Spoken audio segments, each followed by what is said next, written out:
Risk analysis is tied with vulnerability assessment.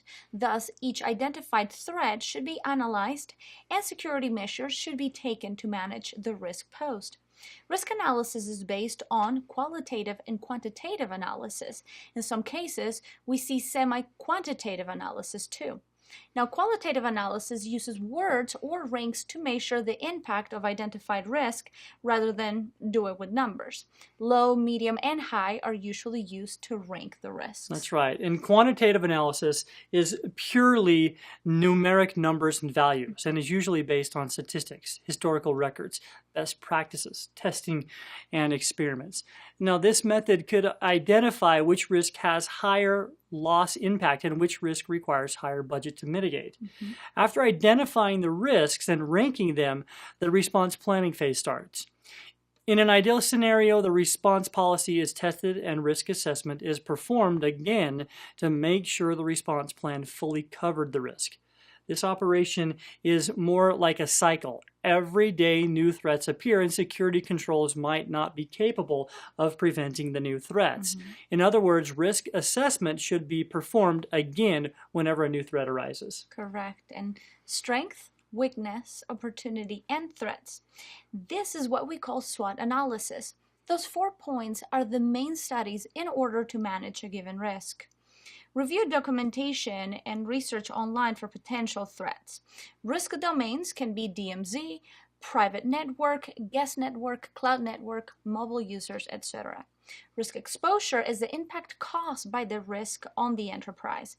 Consider also attack skill, the probable occurrence of an attack, the damage from this attack, and the value or controls that could be exploited. Right, and then, Laura, what we need to do is rank the risk from high to low or high numbers to low numbers and use qualitative and or quantitative methods to further rank the risk, right? Keeping in mind the likelihood of a risk occurrence. Identify countermeasures, which could be security controls that are already in place or new measures that should be taken. And then finally, really document everything. Likelihood is the possibility that a threat or vulnerability can turn to a real risk and can be exploited. The impact of the risk is measured by quantity of damage caused by the exploit.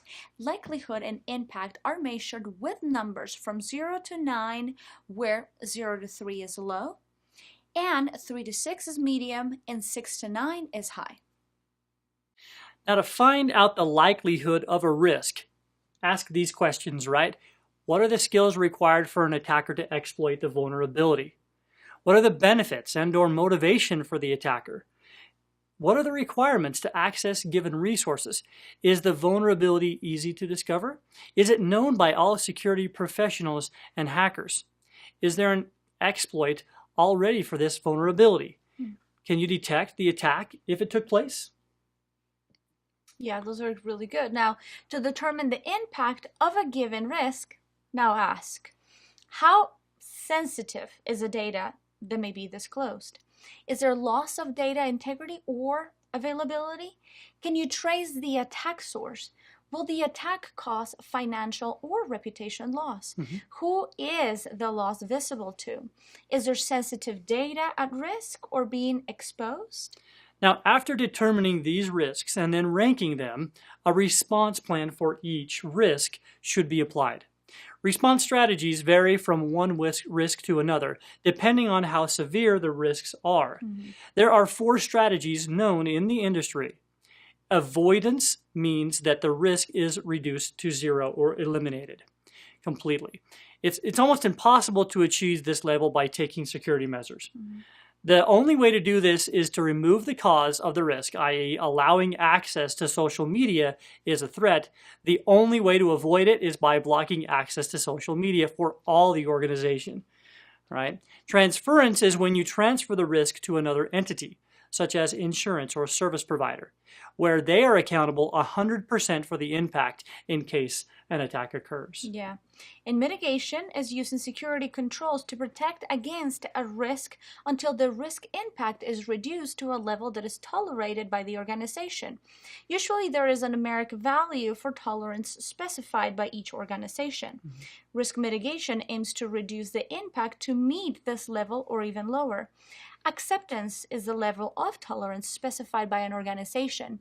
When all security measures are taken to mitigate a risk, the remainder of impact will be accepted and tolerated as there's no way to remove it 100%. No.